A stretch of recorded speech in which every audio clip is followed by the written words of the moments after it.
সম্মানীয় অধ্যক্ষ মহোদয়, একটি অত্যন্ত গুরুত্বপূর্ণ বিষয়ে আমি সবার মাধ্যমে পশ্চিমবঙ্গের মানুষের কাছে সরকারের পক্ষ থেকে একটি বিবৃতি দিচ্ছি। আপনারা জানেন যে গতকাল দুপুর 12টা 7 মিনিটে কলকাতা কর্পোরেশনের এলাকাভুক্ত তারাতলাতে একটি নির্মীয়মান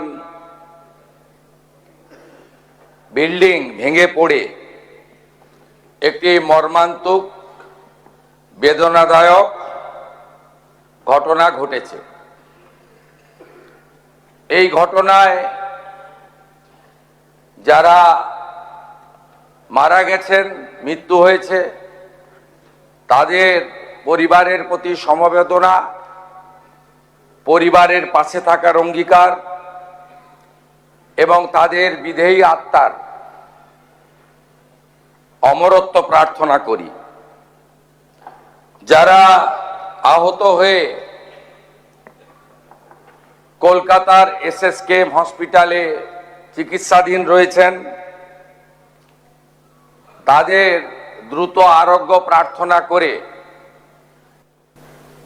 সরকার তাদের পরিবারের পাশে আছে এই অঙ্গীকারও জানাচ্ছে। আমাদের উদ্ধার কার্য যা গতকাল ঘটনা ঘটার 30 মিনিটের মধ্যে শুরু হয়েছিল, প্রথমে কলকাতা পুলিশ,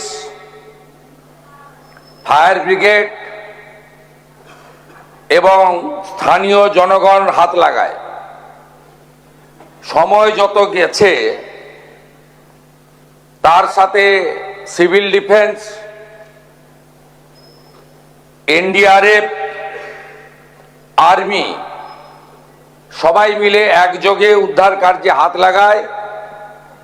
সেই উদ্ধার কার্য এখনো চলছে, সমাপ্ত হয়নি। সরকারের পক্ষ থেকে প্রথমে এলাকায় পৌঁছান মাননীয় স্বাধীন ভারপ্রাপ্ত রাষ্ট্রমন্ত্রী ডাক্তার ইন্দ্রনীল খান এবং UDMA মিনিস্টার অগ্নিমিত্রা পাল মহোদয়া। পরে পরে ফায়ার দপ্তরের মাননীয় রাষ্ট্রমন্ত্রী কৌশিক চৌধুরী এবং স্বাস্থ্যমন্ত্রী ডাক্তার শারদ মুখার্জি এবং স্বাস্থ্য প্রতিমন্ত্রী সুমনা সরকার চিকিৎসা উদ্ধার কার্য সরকারের সঙ্গে সমন্বয় এই কাজে হাত লাগান। আমি প্রথম থেকেই মনিটরিং করছিলাম, কিন্তু উদ্ধার কার্য চলাকালীন আমরা গিয়ে উদ্ধার কার্যে অসুবিধা সৃষ্টি হোক তাই আমরা খানিকটা বিলম্ব করে 4:30-5টার সময় বিকেলে আমি এলাকা পরিদর্শন করে প্রয়োজনীয় সমীক্ষা এবং নির্দেশ দিয়ে নবান্নতে চলে আসি। তারপরে আমি হসপিটালও ভিজিট করেছি। যারা উন্ডেড ছিলেন, কথা বলার মতো অবস্থায়, তাদের কাছ থেকে ডিটেলস নিয়েছি। রাত্রি 2টো পর্যন্ত আমাদের মন্ত্রী অগ্নিমিত্রা পাল, ডাক্তার শারদ মুখার্জি এবং কৌশিক চৌধুরী ওখানে ছিলেন মধ্যরাত্রি বা ভোর রাত্রি পর্যন্ত। মুখ্য সচিব মনোজ আগরওয়াল, স্বরাষ্ট্র সচিব সংঘমিত্রা ঘোষ এবং কলকাতা পুলিশের নগরপাল, KMC কমিশনার, ফায়ারের প্রিন্সিপাল সেক্রেটারি যিনি UDM-এর অলসো, সিভিল ডিফেন্সের প্রিন্সিপাল সেক্রেটারি রাজেশ সিনহা এবং ADG র্যাঙ্কের পদমর্যাদার আধিকারিক সাউথ 24-এর DM, তারা ভোর 3টে পর্যন্ত স্পটে ছিলেন। এখন অবধি মোট 29 জনকে উদ্ধার করা গেছে, যার মধ্যে 9 জনকে মৃত ঘোষণা করা হয়েছে। 5 জনের পোস্টমর্টম করে দেহ পরিবারকে হস্তান্তর করা হয়েছে, বাকি 4টি আন্ডার প্রসেস। 20 জন চিকিৎসাধীন রয়েছে, তার মধ্যে আউট অফ ডেঞ্জার অর্থাৎ স্টেবল রয়েছেন 15, গুরুতর রয়েছেন 4, আর একটু আশঙ্কাজনক আছেন আরো 1। এই জায়গায় আমাদের উদ্ধার কার্য যারা করছেন এনডিআরএফ এবং আর্মির লোকেরা আরো কয়েকজনের সংখ্যা অল্প হলেও থাকার কথা একটু আগে আমাদের জানিয়েছেন। আমরা চিকিৎসার দায়িত্ব নিচ্ছি এবং আমরা ঘোষণা করছি রাজ্য সরকারের পক্ষ থেকে মৃতদের পরিবারকে, আবারও বলি, অর্থ দিয়ে মৃত্যুর ক্ষতিপূরণ হয় না, এটা স্বীকার করেও দায়িত্বশীল সরকার তার দায়িত্ব পালনের জন্য অঙ্গীকারবদ্ধ। 10 লক্ষ টাকা করে আমরা মৃত পরিবারকে আমরা আর্থিক সাহায্য এবং গুরুতর আহতদেরকে 1 লক্ষ, আহতদের সকলকে 1 লক্ষ টাকা করে আমরা ক্ষতিপূরণ দেওয়ার ঘোষণা করছি। এই যে মাননীয় চিফ হুইপ অপোজিশন, আমি বলার আগে উঠে পড়েছিলেন, সম্মানীয় আখরুজ্জামান সাহেব, আপনি একটু কেয়ারফুলি শুনুন যে কটা লোক আছেন আপনারা। এই বিল্ডিং প্ল্যানটা জানুয়ারি মাসের 17 তারিখ 26-এ আপনারা দিয়েছেন। এখানে সব বের করেছি আমরা। এই আপনাদের পাপের ফল, সব জায়গায় টাকা নিতে নিতে এই সিটি অফ জয়কে এবং বৃহত্তর কলকাতাকে মৃত্যুপুরীতে আপনারা পরিণত করেছেন। একাধিক ইনসিডেন্ট, গার্ডেন রিচ থেকে শুরু করে শিক্ষা নেননি, সংশোধন করেননি, কোন উদ্ধার কার্যে এনডিআরএফ এবং আর্মিকে কোনোদিন ডাকেননি। গার্ডেন রিচের ধ্বংসস্তূপে আপনার জেলা মুর্শিদাবাদের যারা হাত খুলে মমতা ব্যানার্জিকে ভোট দেয় মুসলিম, তাদের 14 জন চাপা পড়ে মারা গেছিল, একজনকে উদ্ধার করতে পারেননি আপনারা জীবিত। আমরা এটা নিয়ে রাজনীতি করব না, কিন্তু কি করেছেন আপনারা, একটাকেও তো ছাড়ার কোনো সিন নেই। আপনার প্রাক্তন মেয়রের সই আছে এতে, কাউকে ছাড়া হবে না। আপনার ইঞ্জিনিয়ার যাদের নাম আছে, it is found that Sri Aminur Sheikh, Sub Assistant Engineer, Sri Nirmalendu Sardar, Assistant Engineer, Sri Ranjan Das, Executive Engineer, has not discharged their duties and responsibilities in respect of the instead premises. আমরা পুরো fact finding বের করেছি, কোনো ছাড়াছাড়ির scene নেই। আমরা এখনো পর্যন্ত 5টাকে arrest করেছি। গুলজার হোসেন, সুপারভাইজার অফ আসগরকেও খুঁজছি। যদি নিচে চাপা পড়ে থাকেন আলাদা কথা, আমি চাইবো জীবিত বেরোক। কি করে এইসব লোক এই জায়গাগুলোতে ঢোকে বের করতে হবে। অ্যারেস্ট হয়েছে Gulzar Hossain, supervisor of Asgar, Kamal Samanta, iron structure fabricator, Shambhunath Behera, lessee of land, Dibakar Bhandari, labour supplier cum Trimex contractor, Abdul Hamid, broker for sanction plan for KMC.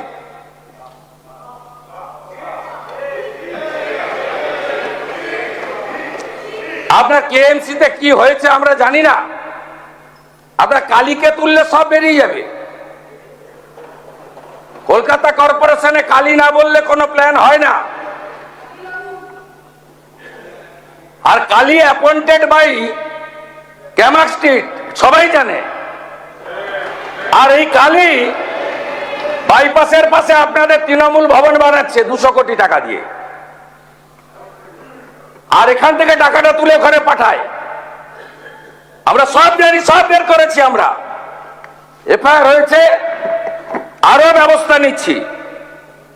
Incident রিপোর্টে আমাদের প্রথমেই হ্যাটসঅপ জানাই ইন্ডিয়ান আর্মি, তারা 215 জন জওয়ানকে দিয়েছিলেন। আমি এবং মুখ্য সচিব আলোচনা করে 2টোর সময় সিদ্ধান্ত নিই, এই যে ভারী বিম, এ কাটার কোনো মেশিন রাখেননি আপনারা। আপনাদের সরকার 15 বছরে অনেক কাণ্ড করেছেন, লোহা কাটার মেশিনটা পর্যন্ত কেনেননি। কেন এই ক্ষতিটা করে দিয়ে গেছেন বাংলায়? কোন আধুনিক যন্ত্রপাতি নেই, কোন পেশাদার টিম নেই। আর্মির 215 পার্সোনাল এসেছেন এবং বিশেষ করে বিহার রেজিমেন্ট, তারা সমস্ত মডার্ন ইকুইপমেন্ট নিয়ে এসে হাত লাগিয়েছেন বলে 20টা লোককে জীবিত বের করতে পেরেছি। ওই লোহা পড়লে কেউ বাঁচে না। ন্যাশনাল ডিজাস্টার রেসপন্স ফোর্স, এরা তো ভগবানের দূত হিসেবে কাজ করেছে। এদের 4টে টিম, তারা এখনো না খেয়ে না দেখে না সারা রাত্রি জেগে কাজ করেছে। সিভিল ডিফেন্সের একটা কুইক রেসপন্স টিম আর 2টো কিউআরটি টিম 26 মেম্বারের, তারা এখনো পর্যন্ত কাজ করে চলেছে। আমি তাদেরকে ধন্যবাদ জানাবো। Fire and emergency service 6 fire engine, 36 personnel, Kolkata municipal corporation, health, building, solid waste management, lighting এবং ইকুইপমেন্ট এন্ড লেবার, এরা ফুল ফেজেড কাজ করেছেন, কাজ করছেন। Shyamaprasad Mukherjee port, Kolkata KoPT, DMG Kolkata police, এরা সবাই মিলে একযোগে এই কাজটা করেছেন এবং করছেন। South 24 DM, health department, KMDA also, তারাও আমাদের অল টুগেদার সবাই মিলে একটা টিমে সাপোর্ট করেছেন। এইটা দেখুন মাননীয় ফিরহাদ হাকিমের সই। দেখুন, দেখুন আপনারা কিভাবে স্ট্রাকচারে ডিফেক্ট থাকা অবস্থায় ফল্টি প্ল্যান অ্যাপ্রুভ করেছেন। এবং এখানে যাদের সই আছে, name of architect, name of EAC, name of GTE, name of owner, name of applicant, propose floor area, exempt area মিলে পুরো আমরা এটা বের করেছি। দেখুন, ফল্টি ডিজাইন, এইটা বিল্ডিং প্ল্যানের নকশা। এরকম কত কাণ্ড করে রেখেছেন তার ঠিক নেই। কম্পেনসেশন ঘোষণা করেছি, এফআইআর অ্যারেস্ট বলেছি। আগামী দিনে কি হবে? আমরা 4 সপ্তাহ Kolkata municipal corporation, Rajarhat new town, Maheshtala, Budge Budge, Pujali, Bishnupur গ্রামীণ এলাকা, সাউথ 24, সোনারপুর, বারুইপুর পুরো এলাকায় সমস্ত নির্মীয়মান কাজ জরুরি পরিষেবা ছাড়া আমরা বন্ধ রাখলাম। সমস্ত স্যাংশন প্ল্যান অডিট হবে, এই অডিট করার জন্য কমিটি তৈরি করে দেওয়া হচ্ছে।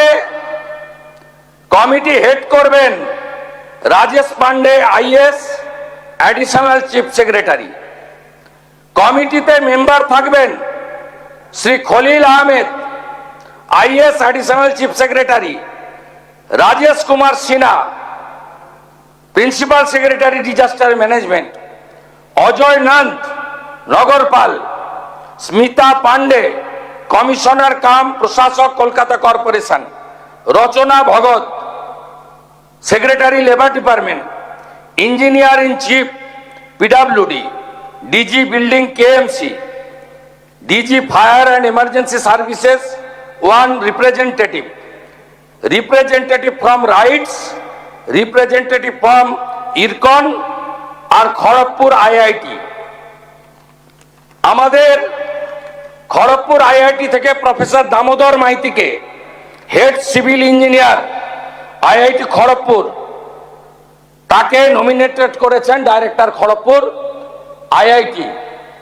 এবং রাইটস আমাদের কনসেন্ট দিয়েছেন, তারা যত বিল্ডিং প্ল্যান এই দুর্নীতিগ্রস্ত তৃণমূল কংগ্রেস অর্থের বিনিময়ে, কাটমানির বিনিময়ে, ব্রোকারদের দিয়ে এই কলকাতাকে মৃত্যুপুরীতে পরিণত করা তৃণমূল কংগ্রেস, তার সমস্ত বিল্ডিং প্ল্যান এবং আন্ডার কনস্ট্রাকশন আমরা অডিট করাবো। যতক্ষণ না অডিট সার্টিফিকেট হচ্ছে কোন বিল্ডিং এ আমরা হাত দিতে দেব না। তারপরে তো প্রপার্টি অ্যাটাচমেন্ট করে আদায় করব, শুধু জেল খাটানো নয়। অপেক্ষা করুন, আপনারা নিশ্চিন্ত থাকুন, একদম জিরো টলারেন্স, 1 ইঞ্চিও টলারেন্স আমরা করব না। আর অ্যাসেম্বলি চলছে, আগের মুখ্যমন্ত্রীর মতো তু খিঁচ মেরি ফটো আর বিধানসভাকে অস্বীকার করে বাইরে অ্যাকশন আর কম্পেনসেশন আমরা অন্তত করি না। বিধানসভা চালু ছিল, তাই আপনাদের মাধ্যমে গোটা পশ্চিমবঙ্গের মানুষকে ঘটনা, অ্যাকশন, আফটার অ্যাকশন কি কি আমরা মেজার্স নিচ্ছি তা জানালাম। আপনারা ভরসা রাখতে পারেন, এই সরকার জনগণের জীবনের সঙ্গে কোন রকম কম্প্রোমাইজ করতে কাউকে দেয়নি, দেবে না। সবাই ভালো থাকুন, ধন্যবাদ। পরিবারগুলিকে সমবেদনা জানিয়ে আমার এই বিবৃতি শেষ করছি। অধ্যক্ষ মহোদয়কে ধন্যবাদ, তিনি আমাকে বলার সুযোগ করে দিয়েছেন।